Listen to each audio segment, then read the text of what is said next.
गुरु प्रभु महाराज की जय। सद्गुरु प्रभु महाराज की जय।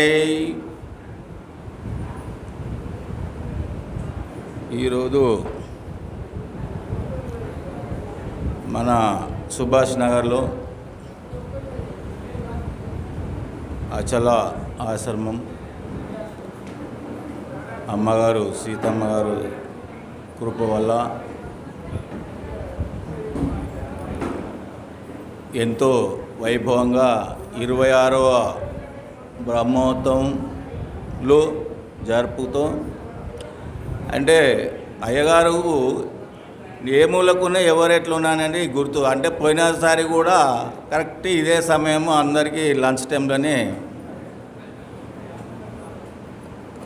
ఇవ్వడం జరిగింది. ఇప్పుడు కూడా అదే టైం కలిసి వచ్చింది. కానీ అంటే ఆ సమయం రావడం కూడా వారి అదృష్టం, అయ్యగారు కేటాయించడం కూడా.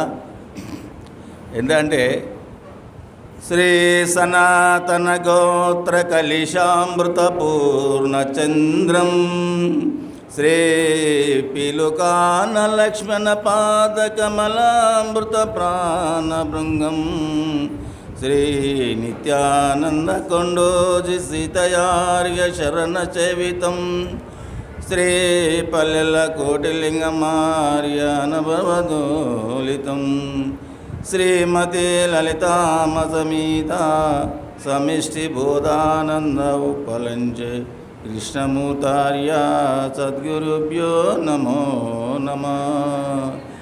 చలరుచి సిద్ధరామస్వామి పాదారవిందం జోగిపేట నివాసం తుల్గంటి వంశం శ్రీ బాలచంద్ర శ్రీ సచ్చిదానంద శివపార్య సద్గురుభ్యో నమో నమః. సభాయ నమః. సభ పెద్దలకు, అధ్యక్షులకు, ఉపాధ్యక్షులకు, సభా ప్రాంగణంలో కూర్చున్న నా సోదరిమణులకు, గురువులు, గురు భక్తులకు నా యొక్క ద్వాదశి నమస్కారాలు తెలియజేస్తూ, ఈరోజు అమ్మవారు మాకు చాలా ఒక 30 సంవత్సరాల నుంచి పరిచయము. ఆ పరిచయం వల్లనే అమ్మ ఇప్పుడు ఎందుకంటే ఎంత దూరం ఉన్న ఒక అయస్కాంతము ఎట్లా గుంజుకుంటుందో అట్లా మనసు అనేది అమ్మవారికి ఆశీస్సులు మాకు ఎల్లప్పుడు ఉంటుంది. కాబట్టి ఈ అచల ఆశ్రమము, ఈ ప్రాంతము ఇది కట్టినప్పుడు ఒక్క ఇల్లు కూడా లేదు ఈ ప్రాంతంలో. అంత కొల్ల జాగా ఉండి అక్కడ పక్కకు టెంట్లు వేసి భోజనాలు పెట్టేవారు అమ్మగారు. అప్పటి నుంచి చాలా నా మీద ఆశలు ఉండేదమ్మా. అన్నము తిన్నను ఆకలి తిన్నగా నీరంబు త్రవ్య తృష్ణయ రోగం వెన్నగా ఔషధ సేవను జనక్రియ ఎర్క నిల్వా జాలదోయన్నా ఈ బోధాని చౌలాతో విన్నా కనులాతో చూచి కడముట్ట చదివిన నిన్నెన్నటికి నీ ఎదుట నిలచున్నా కనుగోనా జాలదోయన్నా ఈ బోధాన్ని చౌలాతో విన్నా. ఇప్పుడు అందరికీ 1 గంట టైం 2 గంటలకు ఆకలి అయినప్పుడు మందరం పోయి అన్నం తింటే ఆకలి ఎట్లా పోయినట్లా, ఎండలో వచ్చి నీరు తాగితే ధూపట్ల తాగినట్లా, శరీరానికి ఏదో ఒక 360 రోగాలలో ఏదో ఒక రోగం వస్తే ఔషధం తింటే రోగం పోయినట్లా, ఈ బోధ కూడా గురుగారితో చెవులతో వింటే ఆ ఎరుక కూడా నిలబడటానికి ఆస్కారం లేదు అని భాగవత కృష్ణేశ్కేంద్రుల వారు ఈ కందార్థం చెప్పారు. అందుకేమన్నాడు, అన్నం తిన్నాగానే ఆకలి పోయినట్లా, నీరు తాగితే ధూప పోయినట్లా, రోగం వస్తే ఔషధం తింటే రోగం పోయినట్లా. గురుగారి బోధను చెవులతో తింటే చాలు. గురుగారి ఆజ్ఞ లోపల చెవులతో ఉంటే కూడా తనంతట తనే నిమగ్నం అయిపోతుంది. అది పోతుందా? పోదు. సూర్యకిరణాలు ఎప్పుడైతే ఉదయించినో చీకటి తనంతట తనే ఎట్లా లేదో, ఈ జ్ఞానబోధ ఎప్పుడైతే మనకు గురుగారితో జ్ఞానబోధ ప్రతిరోజు ఎప్పుడైతే నువ్వు తీసుకుంటున్నావో నీ లోపల ఉన్న అజ్ఞానం అనేది లేకుండా అవుతుంది. ఎందుకంటే గురుగారు ఏమన్నాడు, నా మాట లెస్స వినుమా సామాన్యం మనుజనీది జననిధి బోధ ప్రేమాతిశయమును గని ఏ మారకు గురుని నోట వినవాలే సుమ్మి నిత్యము చదువు కొనవాలే నమ్మి నామరూప క్రియా నటనలు గలిగిన ఏమీ వస్తువో గాని ఎటు నిల్వనువాదు వినవాలే సుమ్మి నిత్యము చదువు కొనవాలే నమ్మి. గురుబోధ అంటే చాలా ఉత్తమమైనది. నా మాట లెస్సగా అన్నాడు అంటే అన్ని మాటల కన్నా చాలా ఒక ఉన్నతమైన మన నమ్మకంతో బాగా లెస్సగా వినవాలి. విన్నప్పుడే మనకు ఏదైతే పీడిస్తుందో, ఏదైతే మనకు ఒక మార్గంలో నడిస్తే నడవనీయకి వచ్చిందో అది నామరూపములతో కూడుకొని ఉన్నది. మరి ఆ నామరూపములతో కూడుకున్న దాన్ని పోవాలంటే గురుగారు వాక్యం బాగా లెస్సగా విచారించాలి. ఆ నామరూపాలు ఎప్పుడు ప్రపంచం నువ్వు అనుకునేది ఒకటి అయ్యేది ఒకటి ఉంటుంది. అసవంటి దూరం చేయాలంటే బాగా గురుగారి బోధ నిత్యము చదువుకోనాలి. సాంప్రదాయ గ్రంథాలు కానీ, అయ్యగారు చేసిన కానీ, సిద్ధాంత గ్రంథం కానీ, శివరామ దీక్ష చేసిన దీక్షతీయం కానీ బాగా ఒక టైం మీద మనం ఆహారము టైంకి ఎట్లా తీసుకుంటామో ధ్యానం కానీ, గ్రంథ ప్రటోచన కానీ ఒక టైం చేసుకొని ఆ టైం మీద మనం ఉన్నప్పుడు ఈ నామరూపాలతో కూడుకున్నది ఎప్పుడు కూడా మనకు పీడించటానికి ఆస్కారం ఉండదు.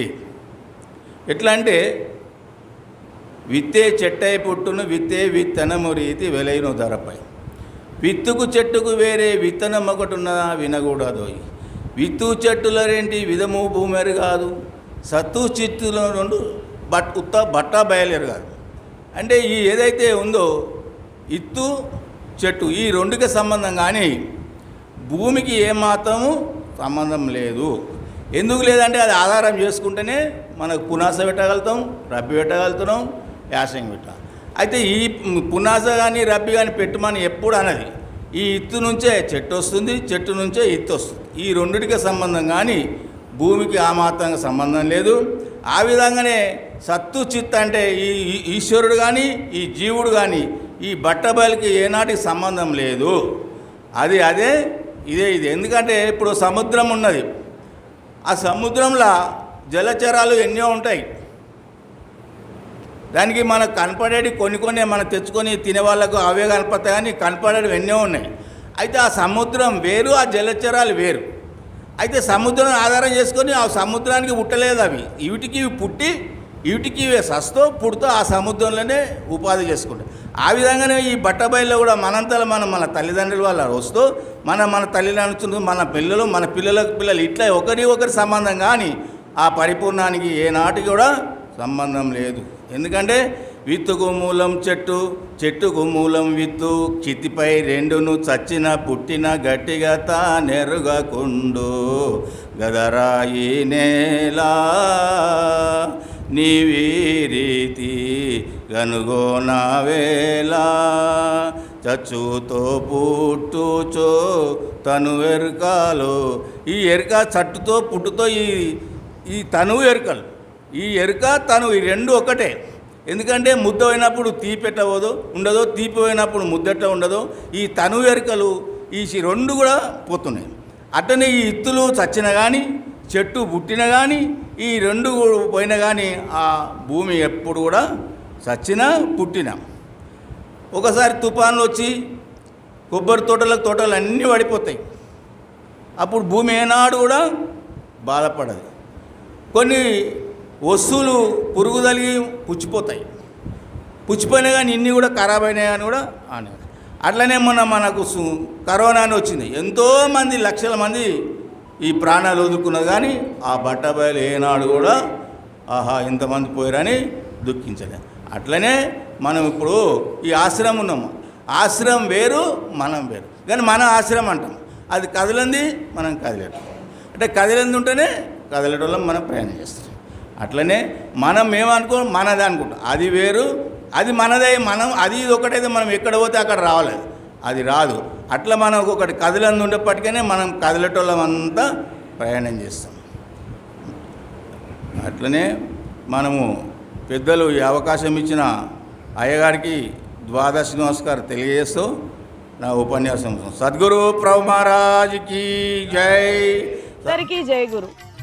మరిన్ని ఆధ్యాత్మిక రహస్యాల కోసం అచల బోధ, ఆత్మబోధ, భగవద్గీత, అలాగే పండుగల్లో దాగిన అర్థాలు, అంతరార్థాల కోసం మరియు యోగము, ధ్యానము మొదలైన అనేక ఆధ్యాత్మిక తెలుగు ప్రవచనాల కోసం క్రింద ఉన్నటువంటి రెడ్ కలర్ సబ్స్క్రైబ్ బటన్ను క్లిక్ చేయండి. అలాగే ప్రక్కనే ఉన్నటువంటి గంట సింబల్ను నొక్కండి.